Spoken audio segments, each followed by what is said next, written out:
হঠাৎ করে ভয়ানক ঘূর্ণিঝড় চলে এলো। হ্যালো এভরিওয়ান, আসসালামু আলাইকুম। আশা করি আপনারা সকল ভালো আছেন। আমি ভালো আছি আলহামদুলিল্লাহ। আজকে নতুন একটা দিন একটা ব্লগ ভিডিও নিয়ে আপনার সামনে হাজির হইলাম। আজকে লেগে নানাবাড়ি ব্লগ 2। এখন ঘুম তো নিতে যাইরাম আস্তে আস্তে নিচে। আমরা ঘুমাইছি রাত বা কালে ইটে আর সকালে উঠিয়েছি। কেউ জলের অনেক বেশি। আজ যখন নিচে দেখি বাবুরসি রান্দ্রা, আজকে মেহমান আইতাও তালাই বাবুরসি দিয়ে রান্দাই নয়। আজ পরে দেখি টেবিল বিল হলতা সুন্দর করে আটানি ওর। আজ যখন আমি যাইরাম তাজপুর বাজারও গিয়া দই আনতাম। আজ পরে বনফুল আইলাম, আইয়া দই লইলাম 40টা। দই 40টা বনফুলও পাইছি না, বাদে গলা বাজার গিয়া আরো লইছি কয়েকটা। আজ পরে বাড়িতে আইয়া আমি ইয়া যাইরাম আস্তে আস্তে জুম্মার নামাজও।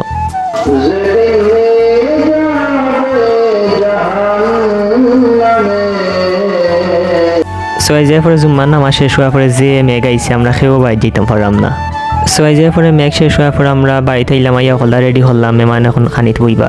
আজ পরে আমরা রাত খেলা হয়ে গেলাম উনো খেলাতে। আমি উনো খেলা অতটাও পারি না, তারপরে খেলাইলাম। আজকে ভিডিও তখন আশা করো আপনার সবাই ভালো লাগছে। যদি ভালো লাগে তো অবশ্যই লাইক, কমেন্ট, শেয়ার, সাবস্ক্রাইব করবা। ওকে গাইজ, বাই, আসসালামু আলাইকুম।